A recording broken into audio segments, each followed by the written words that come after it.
All right, welcome everybody to the very first episode of Hot Tag, or at least the very first episode that anybody other than me and Caden's ever going to see.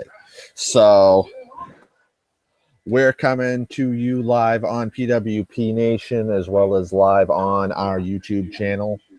It's myself, Tim Bell, and Caden Moran, both from PWP.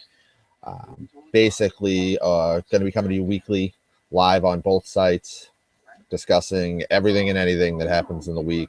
Not, WWE, TNA, Ring of Honor, New Japan, anything that strikes either one of us as majorly important and worth talking about. We're going to try to touch on everything here from a weekly basis. Caden, anything you want to say to everybody before we jump into the first topic? Are we just gonna ignore what happened last week? Well, I think the professional thing would be to let everybody think that this is really the first episode, but since I already ruined that and blew that out of the water, it's a funny story. Basically, me and Caden had a great time recording about 106 minutes of video, if I remember correctly. Touched on a whole bunch of stuff. Really felt good about it. Really felt a lot better about it than being completely brand new to podcasting and to all this type of video. I actually felt a lot better about it coming out of it than I expected to. I don't think we were, or Caden's a pro at this. You can tell by his microphone setup when he gets on camera there. But me being brand new to it, I felt really good coming out of it and was really pumped to rewatch it on YouTube as soon as we finished and realized that Caden again sounded like a pro and my audio didn't work for a single bit of it. So you got to see my lips move and didn't get to hear a word. So by the end of this one, maybe I might hear from a couple of people on social media that says they'd prefer it that way, but hopefully not. And I will say, I explained this to Caden beforehand. My webcam decided it wanted to fight with me tonight. So I'm doing the best I can to make sure I'm actually looking at you guys in the camera, but the camera is a good distance above my laptop, so every once in a while I get distracted paying attention to Caden's camera, and that's why I'm looking down, but I'm paying attention. I'm not ignoring you guys. So a whole bunch of stuff going on from the pay-per-view on Sunday. I hate that they still call them pay-per-views. Anybody that still watches them on pay-per-view that has the network is silly, but the pay-per-view, I think we got a great Raw, we got a great SmackDown, but it's the most recent thing, and I think they killed it. So I actually kind of wanted to at least start with the main event NXT, which was the first ever defense of the United Kingdom Championship. Tyler Bate taking on Trent Seven. And it just, like I say, it's the most recent thing in my mind. What do you think? This is the first time we've seen the title or really even heard about the title since the tournament on the network. Very different than the Cruiserweight Classic, where we knew they were going to Raw and very quickly after knew that they were going to get their own show, and everything kind of seemed to be lined up. There were a few weeks here where you almost didn't know what they were doing with the UK title. Yeah. And then Bate and Seven just, in my opinion, just absolutely killed it in the main event of NXT and got a nice reaction as well. Yeah. What do you think is ultimately, what's the best path? What's the best thing for them to do with that title? I think they did it right. I think right now you put it on NXT because if you put them on the main roster, you're kind of letting you may not get the reaction you want from it. People may not know who they're watching or why they're watching it. NXT is the perfect place to put it. It's a good showcase for these UK guys. And in my opinion, NXT, if they want to use this as a mid-card championship for the time being, I think that's a good idea. But I think down the road, you're going to have to do something to make it actually mean something for UK. So give them their own show maybe, but as of right now, NXT is the perfect place for that championship, in my opinion. Yep, and I just realized that unlike our show last week, for whatever reason, Google doesn't want to automatically switch between us anymore. So now that I've got that down, we'll switch over to you anytime you're going to speak. I do know, or at least unless they've scrapped or changed the plans, putting it out there that when they were putting the tournament together, Triple H had put out there that they were going to have their own show. Now, you haven't heard a word of that since, but that was originally the plan going in. Yeah, I think if you put them on the main roster, you're right, you get the same, if not less, of a reaction than you're getting for the cruiserweights right now on Raw. One thing that from the episode to that'll, the dead episode that nobody will ever see, we talked about 205 Live and how why that's almost, I don't want to say floundering, but failing right now. I think starting them off on NXT is the way to go. And the mid-card title, people have kind of been clamoring for that on NXT for a while. It might be hard for them to support 3 titles with only an hour every week, but I'm sure it's doable. They seem to be able to balance things pretty well. But yeah, that would work. I liked that they announced during the match that next week we're going to get to see a couple more guys out of the tournament. Pete Dunne taking on Mark Andrews, whichever one he's going by now. But I think eventually they have to have their own show. I think eventually when you train, you expect them to do like they did with the cruiserweights and bring in, 3/5 of the guys that you saw from the tournament. That's just too many people to have in NXT. Yeah. But yes, I think you introduce them first in front of that Full Sail crowd that is going to pay attention. The only problem with that is the size of the audience that watches NXT versus the size of the audience that watches the other show. I get why they tried to do what they did with the cruiserweights. Yeah. The other issue is if they were going to put it anywhere else, both shows right now I think have plenty of titles and plenty. I just don't know where they're going to fit in there. Even at this point, the cruiserweights, most of the title story development is getting done on 205 Live as it is. You're getting those multi-man matches and maybe a Neville interview right now, and it's mainly just to showcase them. So I don't think they've got a lot of room on Raw or SmackDown to be able to do anything with it, like we talked about last week. I think they've got to work on a couple of the title divisions they've already got versus adding anything additional. So yeah, I think we both agree they're going to keep it on NXT. I, for one, said even before they had that match, though, that Pete Dunne was an absolute must for them to get in. I know he's still taking indie bookings I've seen, so I don't know what their deal is with him per se, but I think he's a must. I think he clearly stole the show in the tournament up until the last couple of matches, at least from a character perspective. Not necessarily, not that he's not great in the ring, but a lot of them were great in the ring. But he was head and shoulders above the rest as far as being able to really build a character during that thing. So, yeah, we're both on the same page there. That's probably didn't end up like the greatest debate topic to kick us off, but I don't know how you would argue with the match they just had on NXT. The biggest question I think, is just keeping that balance if they're going to keep that belt on there on a regular basis. Because NXT, I feel like now more than it has in months, still has a lot of talent that they've got to build versus, they're top heavy, but they've got a lot of guys they've got to build there if they're going to, if they're not just going to raid other promotions every 6 months when guys like Rude and Shinsuke eventually go to the main roster. So wanted to touch on that again because it was kind of the most recent, but I think from here is probably the real discussion points of the week, and I figure it made most sense to just go in order with Elimination Chamber over the weekend.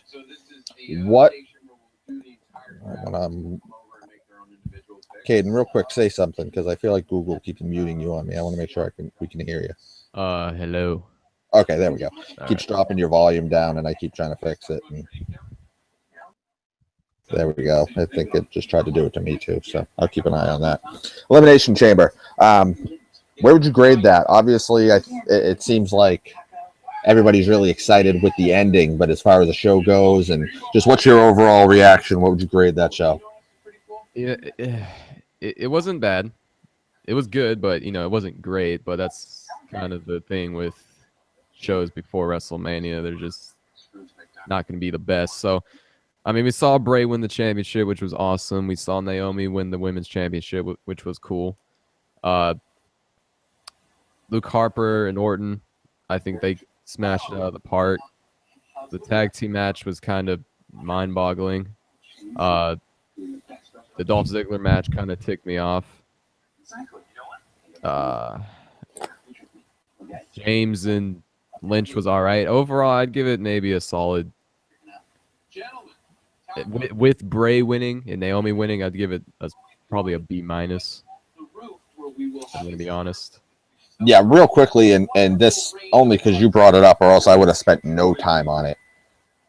Couldn't they have had? I get it, Kalisto's the little guy, but if you wanted anything useful to come out of that match, wouldn't you have had Dolph jump Cruz, and then Cruz come down and just annihilate him after the fact, and all of a sudden Cruz finally gets the moment where he looks like anything more than just fodder.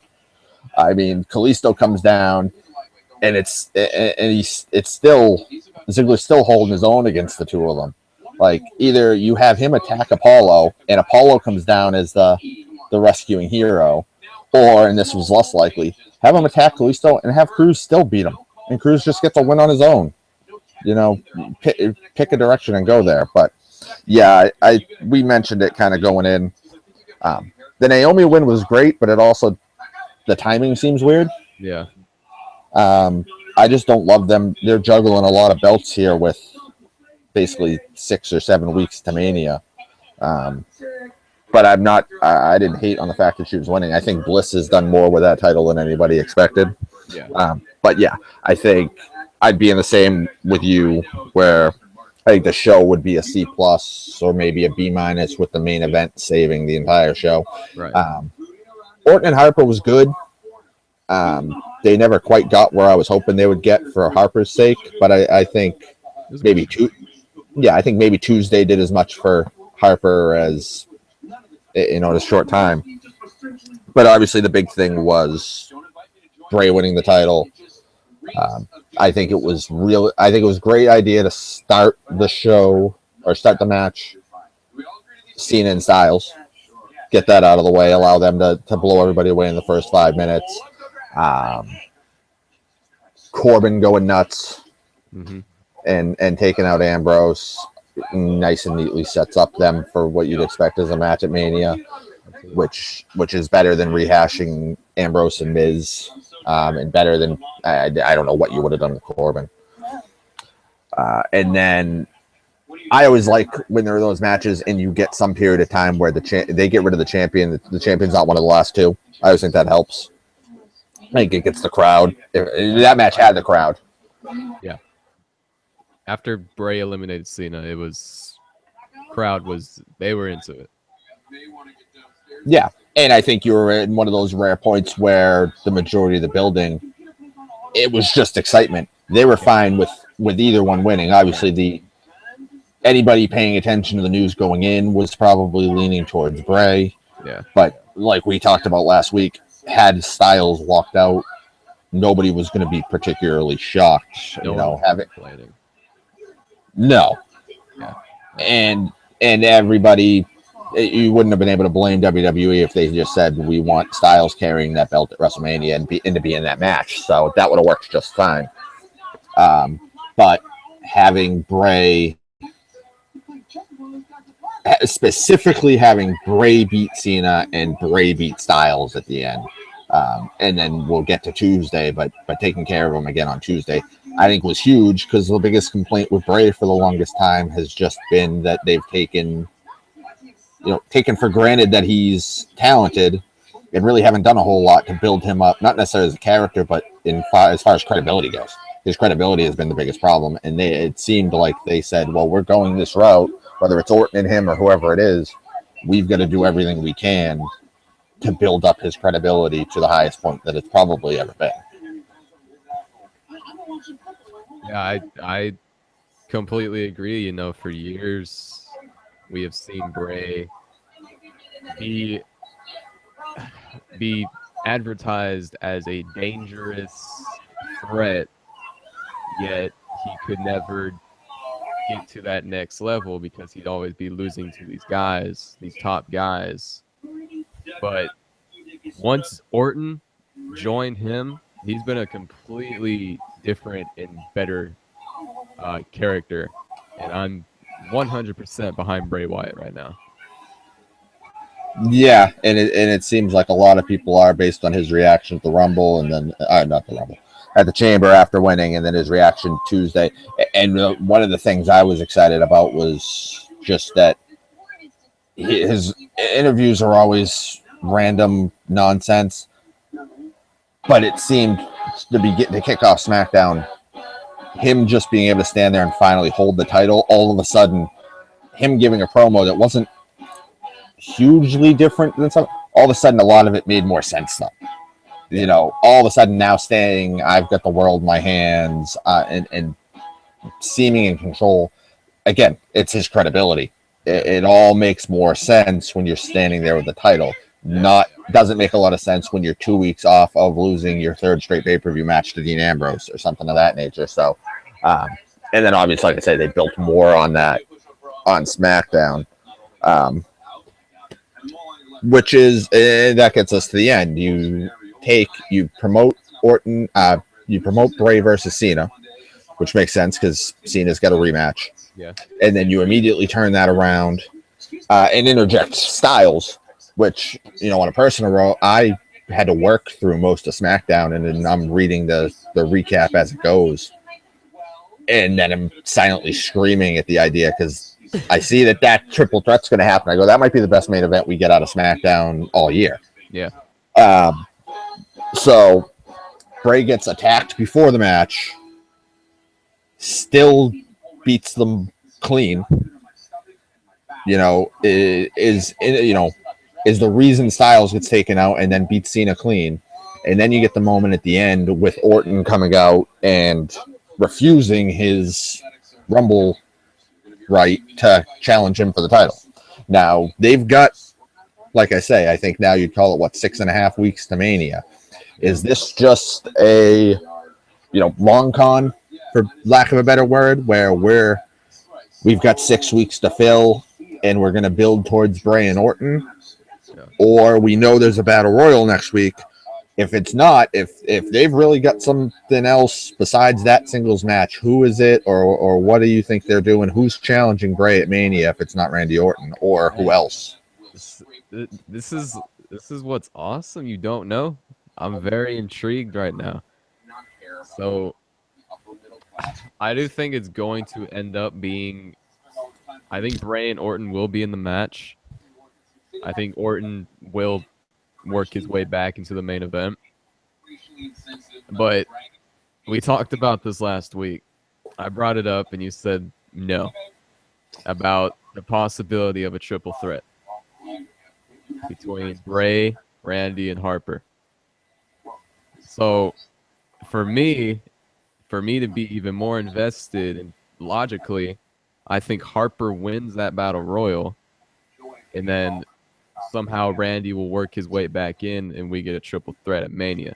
That's what I'm going with. I think logically, it makes sense. Yeah, on a competitive show level, as soon as I saw that, I kind of cringed because I knew how quickly I dismissed that idea. And I went, of course, they did something that immediately lends credence to that idea, because I'm going down the SmackDown roster and saying, I can't see them having Orton win the Rumble and then just decide to move on to something else. Yeah. I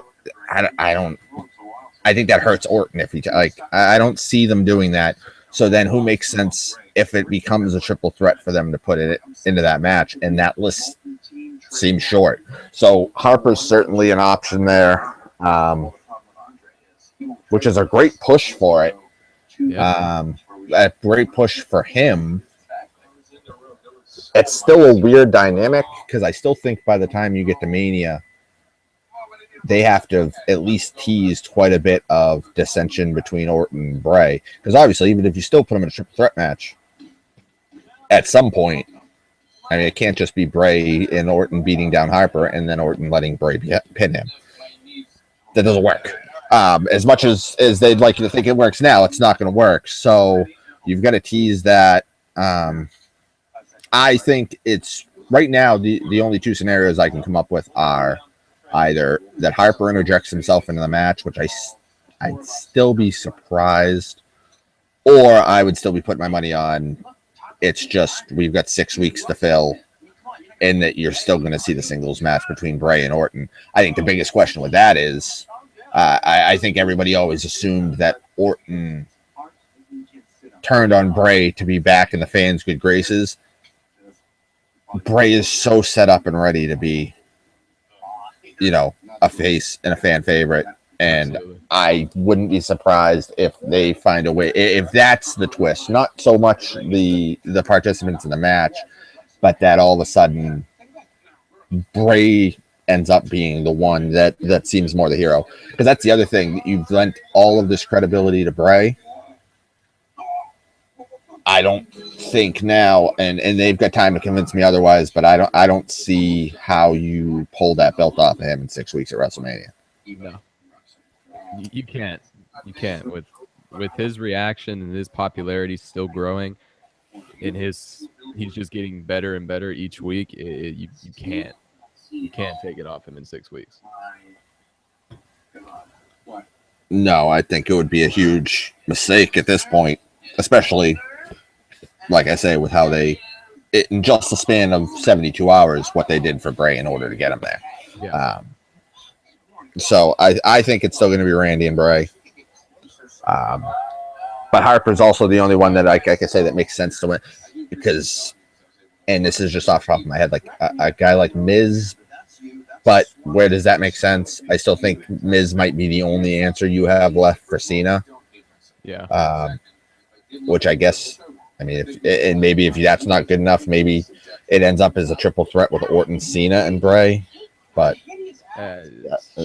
don't see it happening. None of that is great. I think Harper makes the most sense.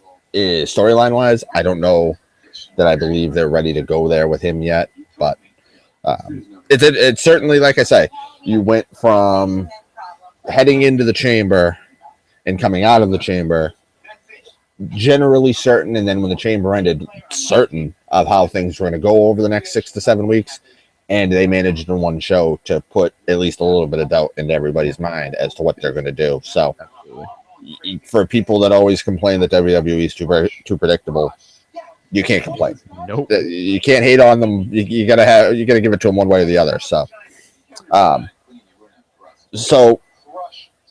then getting to what I think personally was the moment of the week so far, and there's no more WWE this week, so it's the moment of the week for WWE.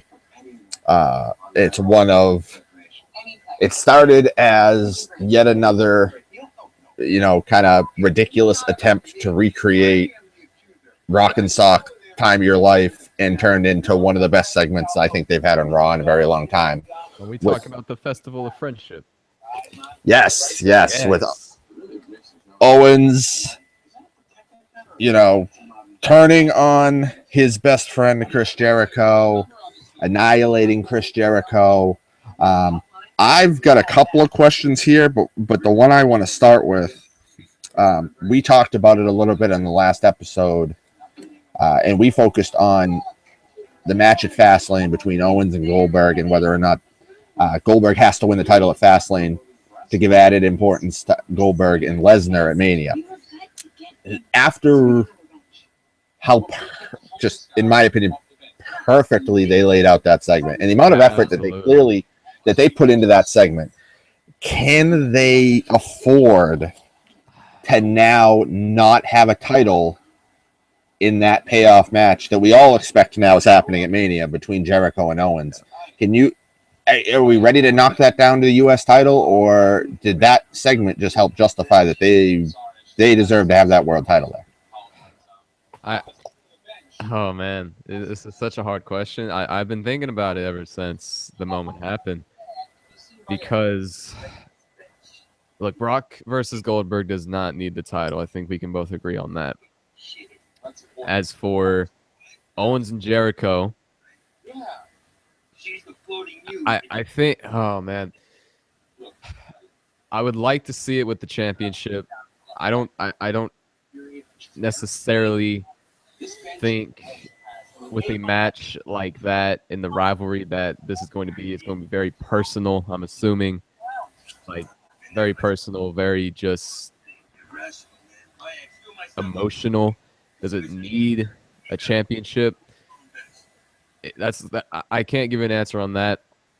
But if I'm answering whether or not the championship will be involved, I I'm going to say yes.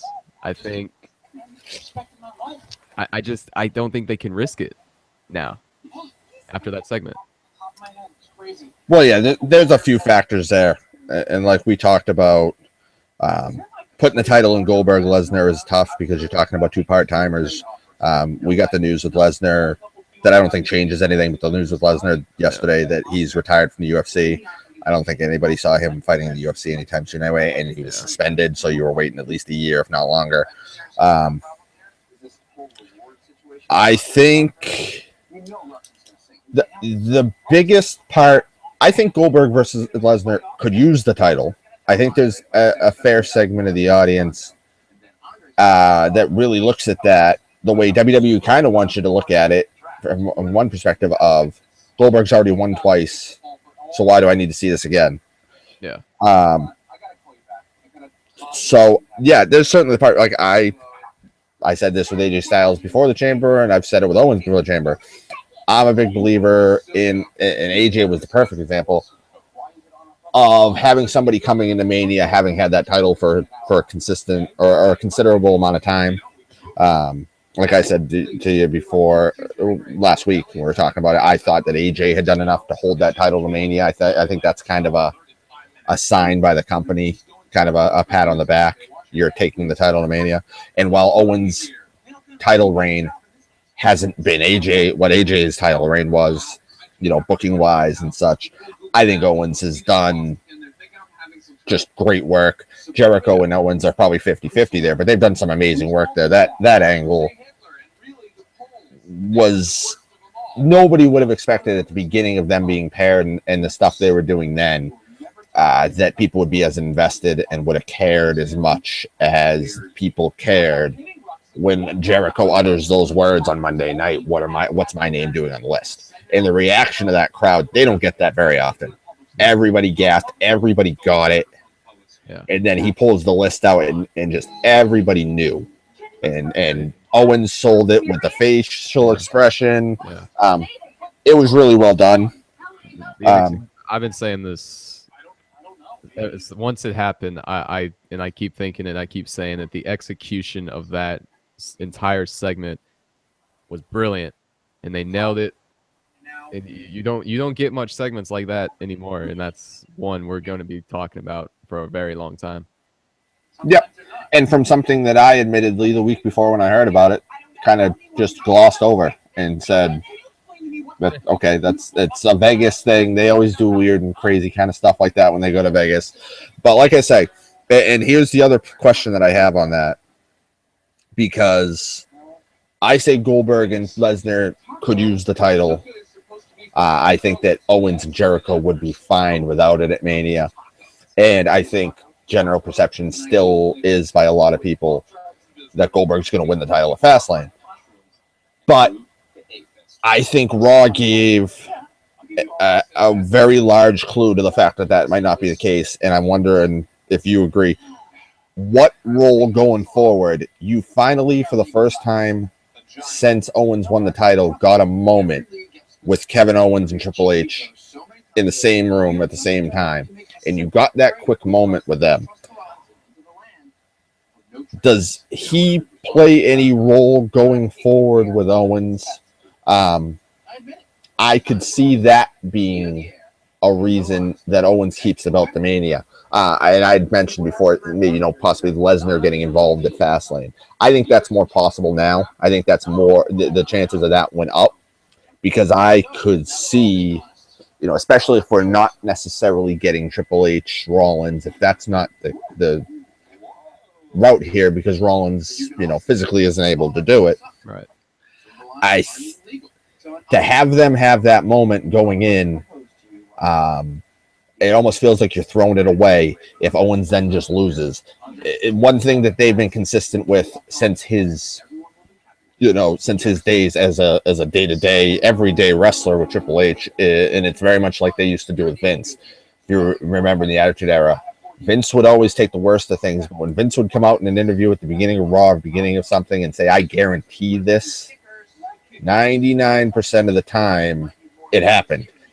And then if he got his comeuppance after, that's fine.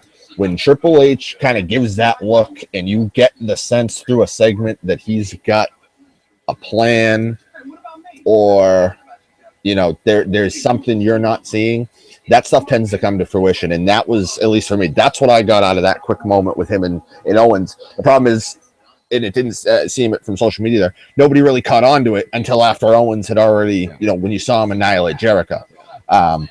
What do you think, like, from your end, you watching it, is that just a quick thing? Is Triple H got a role going forward? Does that play at all into the expectations for what they're going to do at Mania?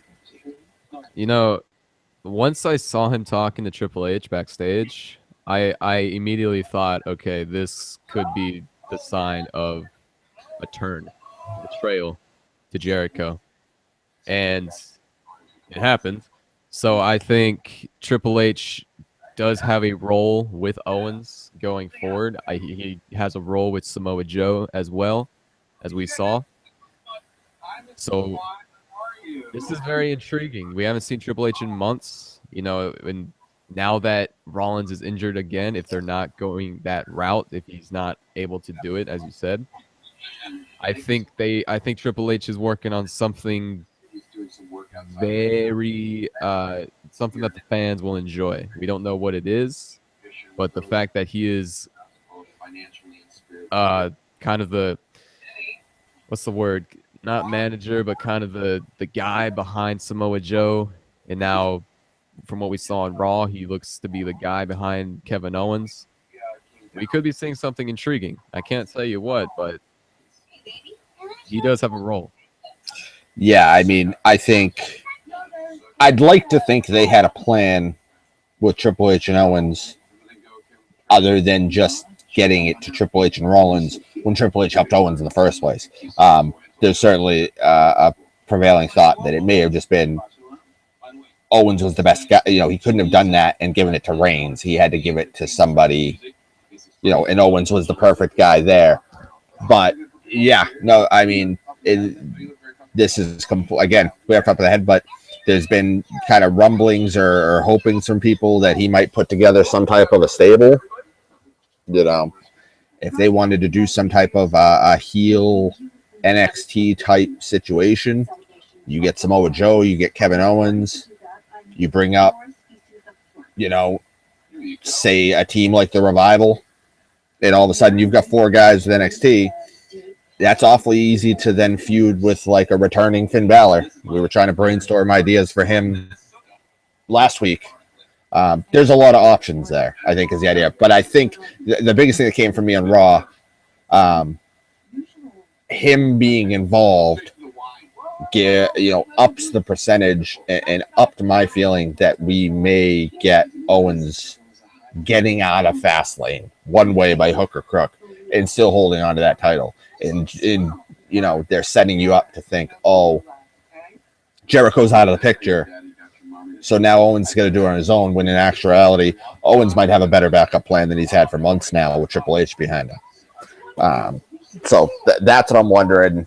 There's still the chance, I hope not, there's still the chance that Goldberg spears him and beats him in 2 minutes, and we all, throw our laptops, and I have to buy a new machine before we have a show next week. But, oh, man, I hope that doesn't happen, but it's a possibility.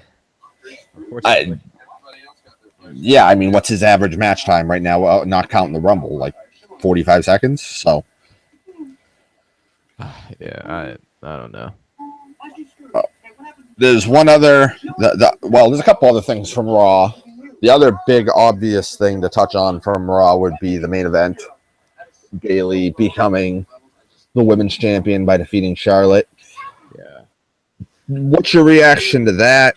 And what's your reaction to that? And then I'll get into the second part of my topic or question because it kind of gives away my position on it. What did you think of that when you saw that? I had a strong feeling Bailey was going to win because it was the main event.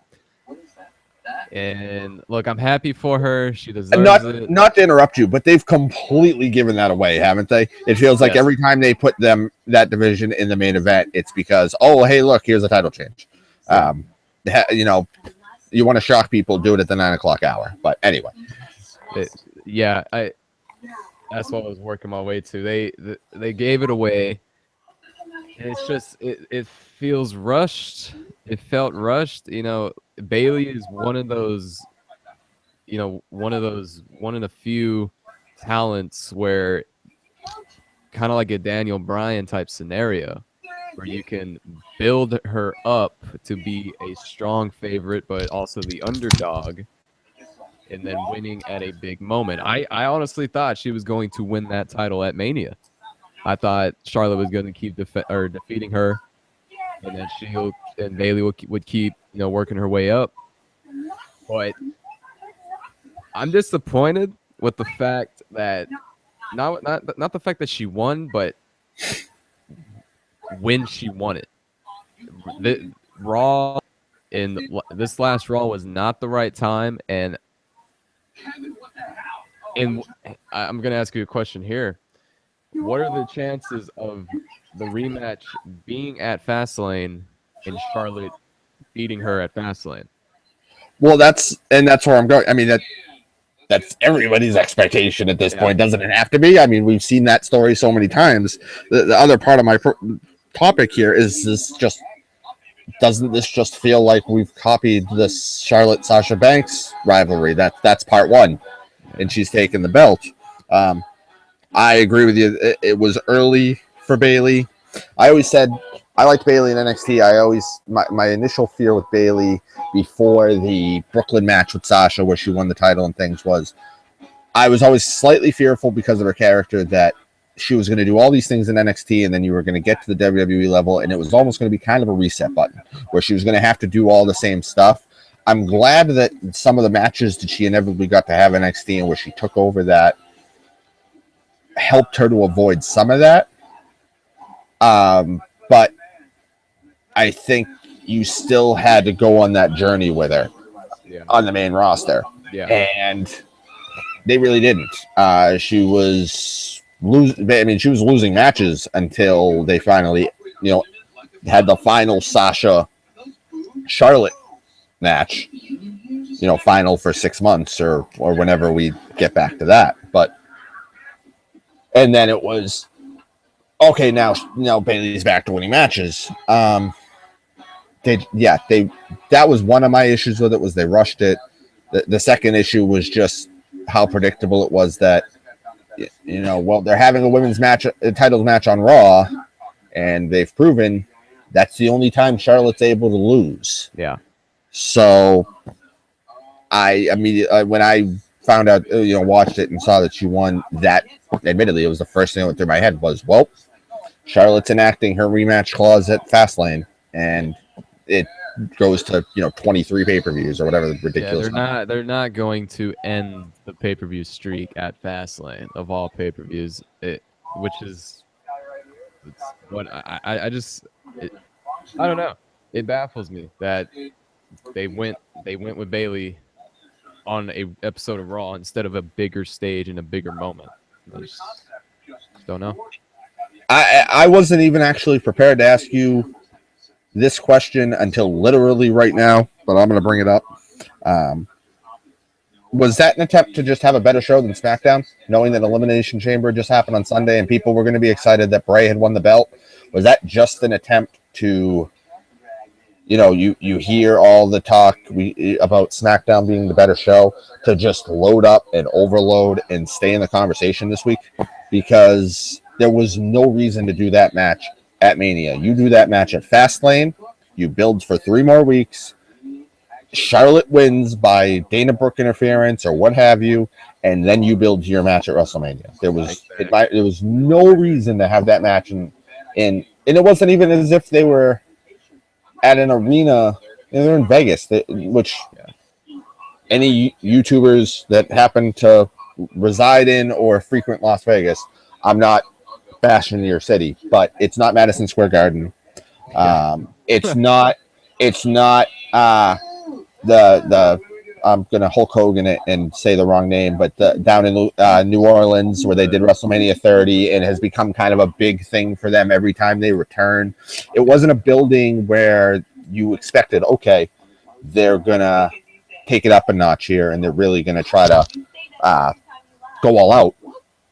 I looked at it saying they're sandwiched in between Elimination Chamber with a huge title change that a lot of people have been waiting for, and a SmackDown that's going to capitalize on that momentum.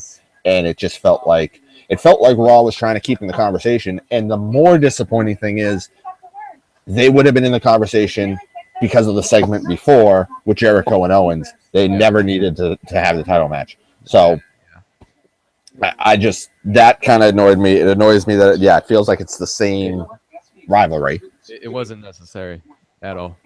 No. Not now. Not now. That said, I'm a huge Bayley fan. I'm glad that she won it. I just don't think you got that moment like you did in Brooklyn. Yeah. I don't know if you're ever going to get quite that. But you hadn't seen her, in NXT, you'd seen Bayley come close a bunch of times. Yeah. We hadn't built that storyline with her yet on the main roster. No. It like you said, like, I'm happy for her. She deserves it.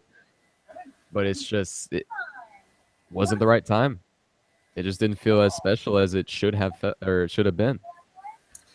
And that it's disappointing because they might still, like you say, Charlotte might win it, likely wins it back at Fastlane unless they avoid the rematch altogether at that pay-per-view. They do some sort of a tag match or something like that. They just avoid the rematch. But Charlotte could win it back, and then they could do a great build, and Bayley might win it at WrestleMania. And it won't feel as big now because she's already held the belt. Yeah. So they took away from it now. They've taken away from what they could have done down the road.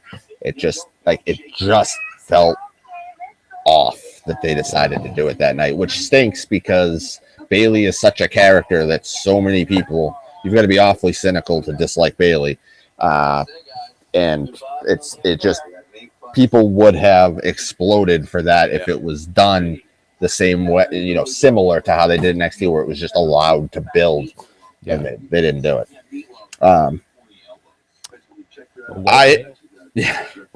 I had two other topics, and I'm going to flip the order on them here because I had one set up last, but it might be a quick one. But it's the only other thing from Raw that I saw as something we had to touch on, just because if you're going to build something up for 17 weeks, you might as well talk about it. But I actually have a theory on this. I actually did not hate the Emelina segment as much as most people seem to have hated it. I don't.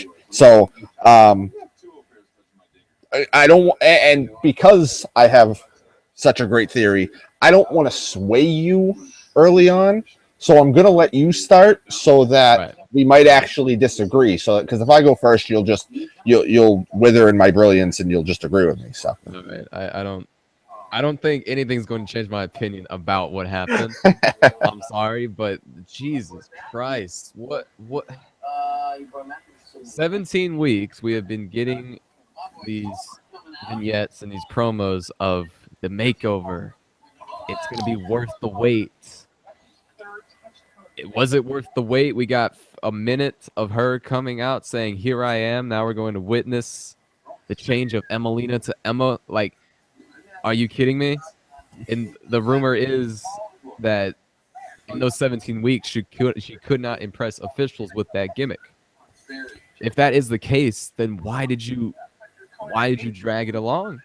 I don't understand, and it just I love Emma. I loved her heel character, and I do hope she goes back to that. But as for the 17 weeks of Emelina, yeah, I feel cheated. So, well, what say you? I mean, it's multifaceted. I think the 17 weeks took on a life of its own and turned into a bit of a troll job by the powers that be, whoever. Vince probably thought that was hilarious. Yeah. To see people in here, probably not. I mean, I not see because I know he probably never looks at social media, but I know he hears about it and probably thought the reaction and the anger over the fact that Emma didn't show up for like 9 straight weeks when they said she was gonna was probably hilarious. You can't do that with like Triple H or John Cena, but you can do it with Emma. You know, nobody's boycotting because Emma didn't show up.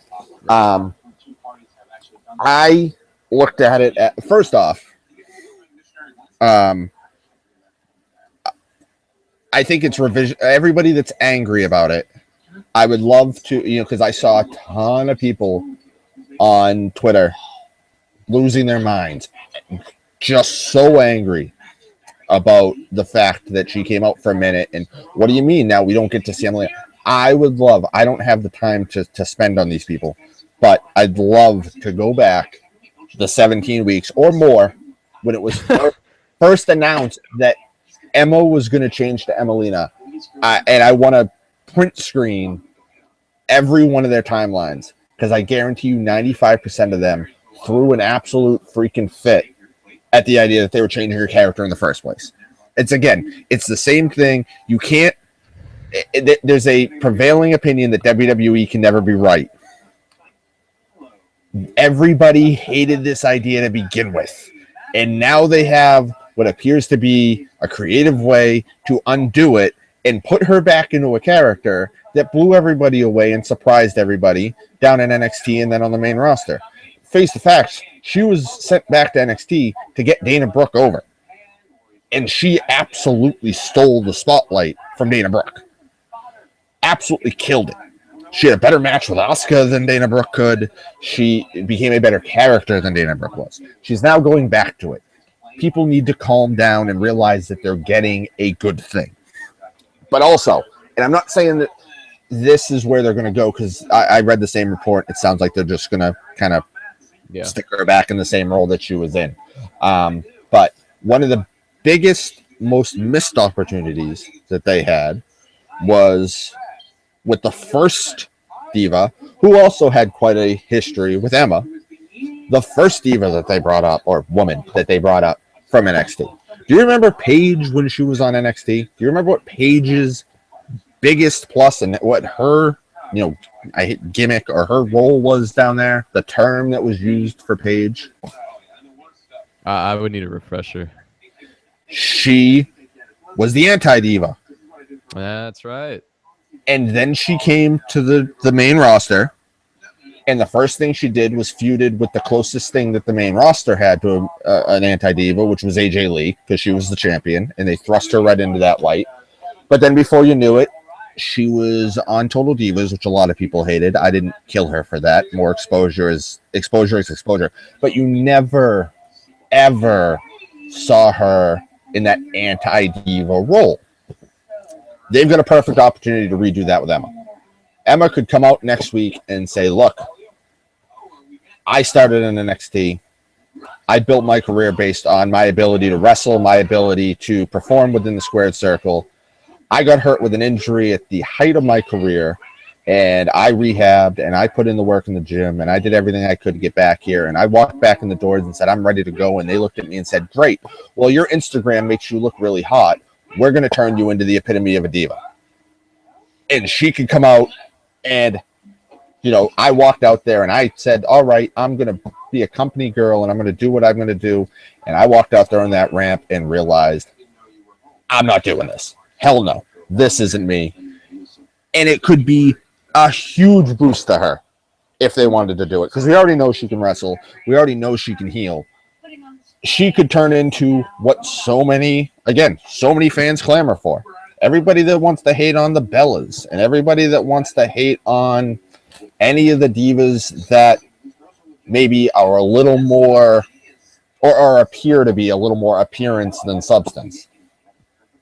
What if they go that route? What if Emma comes out next week and lays what appears to be I don't think we're expecting her to drop a pipe bomb, but she gives a scathing interview about I'm not going to be what they want me to be. I'm going to be Emma, and I'm going to run through this division as Emma, and I'm going to do it without the help of them because I won't degrade myself or whatever they decide to, however they decide to term it. All of a sudden, 17 weeks of buildup that you felt cheated with makes complete sense. And I guarantee you, everybody that was crying and smashing their computers Monday night on Raw would be praising her within the month because we know she can do it. So, worst case scenario, they just ignore it and you get a character that we already approved of and we already know is high quality. Or best case scenario, they somewhere along the line realized what they had an opportunity to give her something because okay, she shows up as Emelina and she wears skimpy clothes. Everybody that was arguing on Raw in 2 weeks is going to say, "Oh, Emma's, Emma's not getting a fair shake in the ring. Emma's not, we want to see her wrestle. We don't need to see her on red carpets and yet." You've got to look at it as it's a never-ending story, and the people that flipped out about it. Really? I want to hear anybody. Feel free to come to me on social media and tell me about the high ceiling that you saw for Emelina, like the multiple title reigns or the high success that we were going to get out of Emelina. I'd love to hear it. Man, I am very glad you let me go first because okay, I was wrong. Oh man, I even said nothing was gonna change my opinion, but if they do go that route, that's pretty brilliant on their ends. Yeah, I can't complain. I might be giving them too much credit. They might never touch that. But again, the worst case scenario is that they go back to a character that you and I both just said is the best character that Emma's done. Yeah. Is that really, like, we're really going to be mad that, if you're really that mad, go hang out on Instagram. She's still going to post pictures of herself in a bikini. You'll be okay. If she doesn't, you've still got 15 other women that do. You'll be all right. Yeah.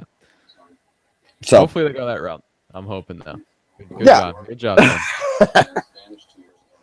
I'll take it.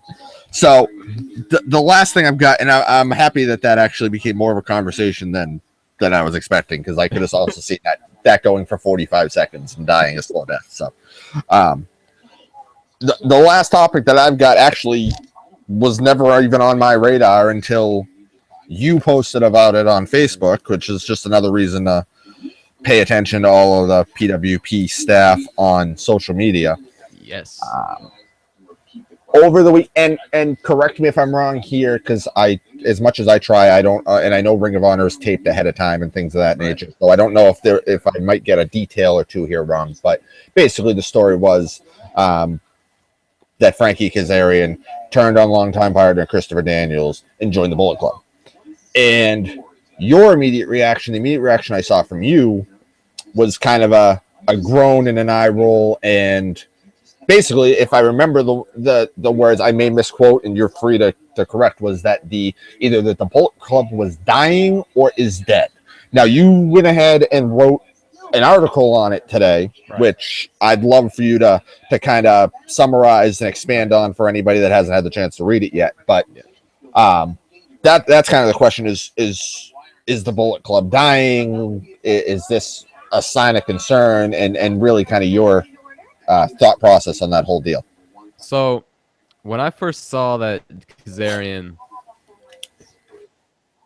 at first I was like, I was shocked because I was like, okay, that's an interesting turn. But then after I started thinking about it, I thought, okay, this is strange, and this isn't really this doesn't seem right. It doesn't feel right. And the piece I wrote earlier, I wrote it a couple days ago, it was posted today. I don't think the Bullet Club are dead, but I do think they are slowly dying. Because it just... I think it's safe to say the Bullet Club are a modern version or a parody of the NWO.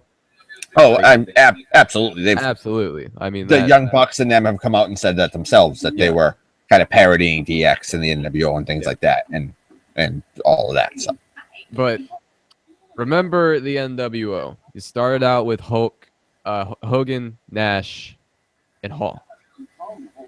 That was perfect. Those three guys were brilliant, and then they started adding members. They added Randy Savage. They added Virgil. They added X-Pac, Lex Luger. They added all of these guys that did not need to be in the group. And that's part of the reason what led to the NWO's downfall. And that is exactly what is happening with the Bullet Club.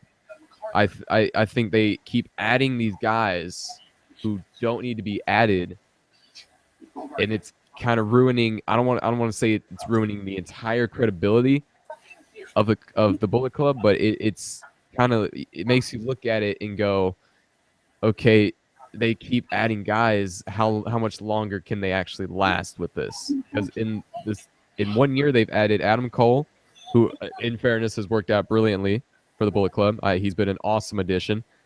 They've added Adam Page, who doesn't feel right.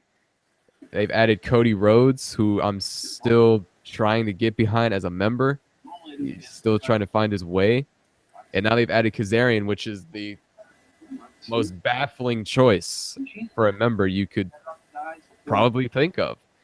So, as a fan of the Bullet Club, I follow them, since AJ Styles took over, and that was their peak. Once Styles was leader, they owned New Japan.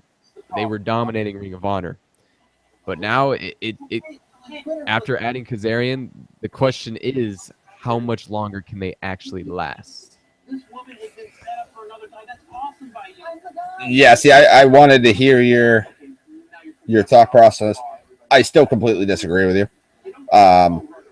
Whale. I do. Tell me. And for instance, and I'm not the New Japan historian or anything of that nature. What was Bad Luck Fale doing before he was in the Bullet Club? And he's had some great matches since. But we didn't raise eyebrows when he was added. How about Bone Soldier, who used to be Captain New Japan? That was really funny when everybody was kind of shocked by the fact that he would turn. What's he done in the Bullet Club since?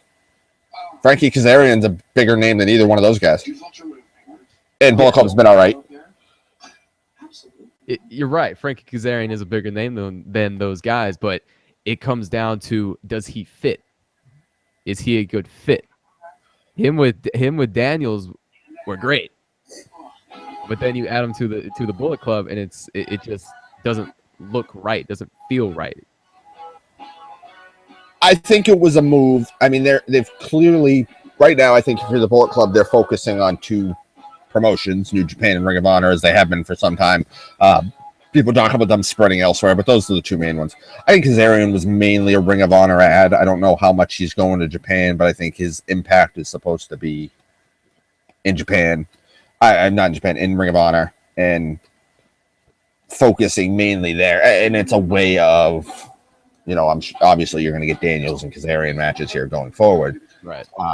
Depending on what you're listening to, and I've looked into it a little bit and tried to get some people on like the PWP Nation group to help me out with why their level of concern is so great with Ring of Honor as far as the stability over there. Everybody keeps pointing to Kevin Kelly, leaving or potentially leaving the company, and I know he does a lot, but I can't seem to find much that makes me think they're going away. I don't know. I don't think he's, because when I look at the NWO, it's interesting when you point out, and you're not wrong in the idea that the NWO got too large. But the names that you threw out aren't any of the names that I would have looked at. The only one that made sense to me was Lex Luger, because by that point they'd split off and they had the Wolf Pack and they had Black and White, and it was too much. I look at guys like Horace Hogan and Virgil and and schmucks that you probably don't even remember on the WCW roster. I don't think they've gotten there yet. I think the two I named are the closest that they're there. I'm looking at the list that the internet's got of current members. Adam Cole, Fale, Bone Soldier, Chase Owens, yeah. Cody, who I'll disagree with you, and I've got an idea of where they're going, and it's the other reason why, even if maybe Bullet Club's a little down, why I think they're going to be the hottest thing here in a couple of months. Kazarian, Adam Page, definitely meant from like the Japan angle to be able to get the Bullet Club into the second or third match on the card as opposed to just the main events. He's not going to turn into Cole or AJ Styles, but you've got to have a couple of those guys. Right. Kenny Omega, the Young Bucks,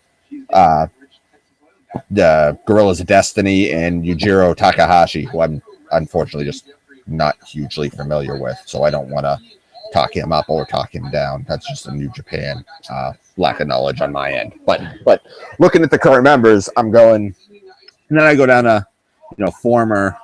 Those are all names everybody knows, with the exception of Cody Hall, who people know because he's Scott Hall's kid, but has had a decent run in Japan. I don't, like I said, I don't see too many that jump out at me as the NWO legitimately had guys in it that never wrestled matches. They just got in the ring when Hogan and Bischoff and Nash and Hall were ready to talk and tried to grab camera, but never wrestled matches. Virgil didn't wrestle matches for that company for maybe the entire time he was there. He was hired because they already had DiBiase and people knew that he was a WWF guy. The thing that I look at,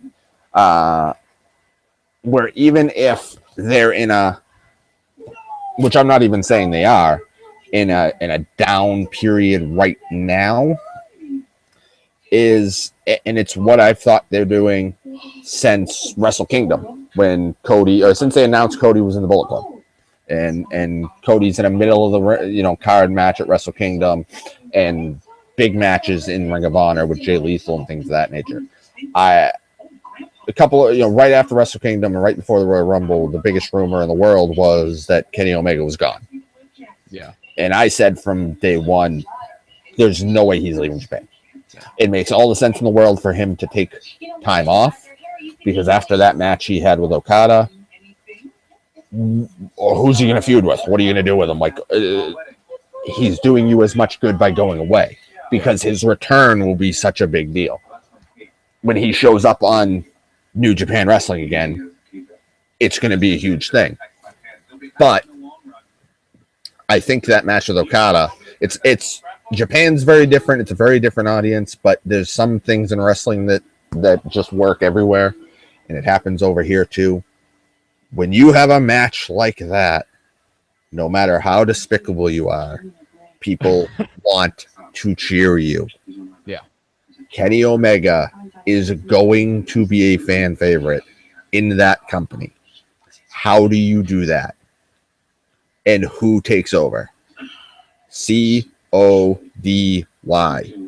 Cody takes Omega out and takes over. And that's how you elevate him. You get that match. You get whatever else you want to do with Omega. I'm not saying immediately, but I think that's the route they're going. Because right now, what doesn't make sense about Cody is he's one of, if not the biggest right now, name on the independent scene because of his time with WWE and the way he left and going out to make his mark. So it feels weird to have him playing second fiddle in almost, because he hasn't in any other promotion. But now with the Bullet Club, he's fighting Juice Robinson while Kenny Omega fights Okada. Yeah. I think that gets righted really quickly and puts them right back on the top of what your worry is with the Bullet Club is when they decide to, or when they lose a guy that's the leader and they miss on the next guy. They haven't missed on a leader of the Bullet Club yet. No. From Devitt to Styles to Omega, they haven't missed yet.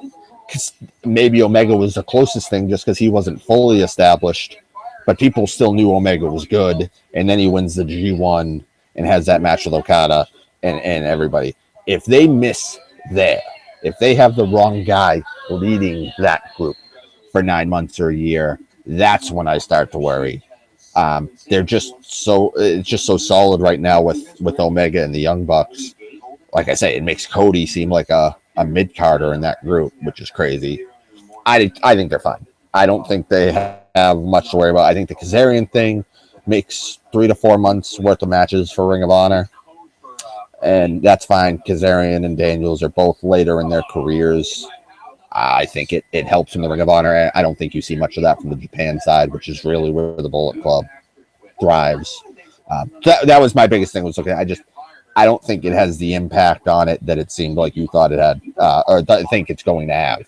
But obviously, that time will tell with that one. I just think they're sitting on a gold mine with Kenny Omega when he walks back in the door. You're not wrong about Kenny Omega. He will be a fan favorite. He will be a babyface. I think he will thrive in that role. And I think if Cody takes over, then they have a chance to. It's something new, something fresh. Hopefully, it saves them for me. And with Kazarian on the Kazarian side, if they are going to do Kazarian v Daniels for the title and have that feud, that I won't lie, that'll be awesome. I hope I'm wrong about the Bullet Club. I do love them. I always have. I hope I am wrong, but at this moment I just have no reason to think, okay, maybe they're going to be how they once were. Yeah, I mean, I could see that it's tough to keep that up as the biggest group in on 2 or 3 continents at any given point. But I mean, they start adding, like, I don't want to throw names out and bash people, but they start adding guys that are losing matches in the Ring of Honor Top Prospect Tournament and things like that. I'll start worrying about them. They've got a better track record probably than both of those groups that we name them at this point. DX had 2 iterations that worked, and then kind of became Michaels and Triple H, and then when they expanded with the Outlaws, and then even when they got back together with the Outlaws as heels, it wasn't great, and it wasn't until Triple H and Shawn did the comedy act later on that they were ever a thing again. But they only had 2 iterations. Bullet Club's already had 3 iterations that have all succeeded at the highest level. Like I said, I think that would be the sign that I would look for, is when they switch leadership and it feels like that misses. Okay. But as far as Kazarian, who I wouldn't put higher than, if I consider the Young Bucks a singular act, Frankie's not any higher than 4th or 5th on the Bullet Club pecking order. I think you can get away with that even if the Kazarian angle falls completely on its face. I think the group is fine there. That group's in trouble right now. Looking at, because even I'm saying that they can survive losing Omega if they replace him with Cody right now, and they'll never hear it, but they'd love to hear it. The most irreplaceable act in that group, it's the Young Bucks. The Young Bucks makes that thing go. Yeah, they wrestle in 9 different promotions and kill it in every promotion, and they make that thing go. If everybody ever gets their dream and wish that they go to NXT, I might be writing that article with you now, but until then, time will tell. Which also I'm not convinced that'll ever happen, but that's a conversation for another day. I don't know if they'll ever actually go anywhere, but right. So, all right, this one was shorter than last week. This one looks like about 70 minutes. That's everything I've got for this week. I'm a little, and I'm saying it now, Google messed with our volume at the very beginning. If I go on YouTube and the first 5 minutes are muted, you're all going to have to deal. Because if the rest of this works, we're fine. I'll freaking type it to you in 140 character tweets on Twitter if you need to know what I said. But other than that, everything should work. Now we're at the end and Google's deciding to automatically switch between us. So the technology is still a work in progress. But sweet. The important part is, and this will be far more heavily promoted in the coming days and weeks than it was.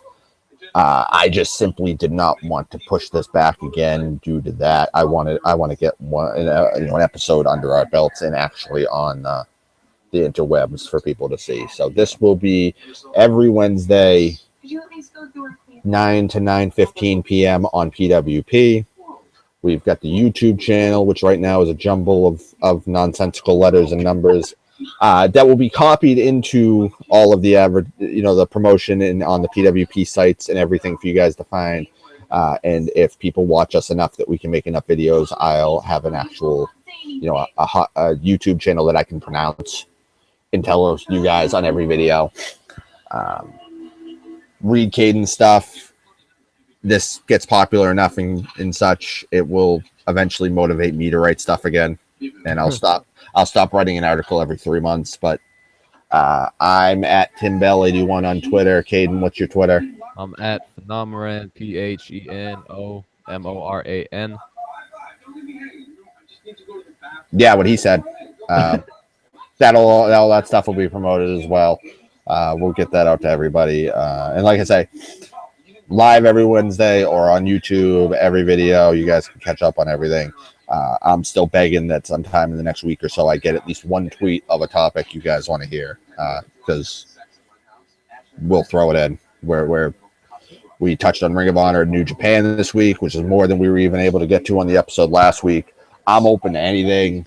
I try to keep up with as much as possible. Caden mentioned the same thing. So anything anybody wants to hear, as long as it's not, ridiculous. And, well, as long as it's worth our time, we will talk about it. Facts. So, all right. That is everything for me. Caden, you got anything you want to say to them before we hopefully get this thing on YouTube and people can hear it? Oh, just be sure to check out pwpnation.com. Great site. Check it out. Yes. I'm not biased or anything. Yes. And buy a shirt. Jay will love us if you go on and buy a shirt. Go buy a shirt.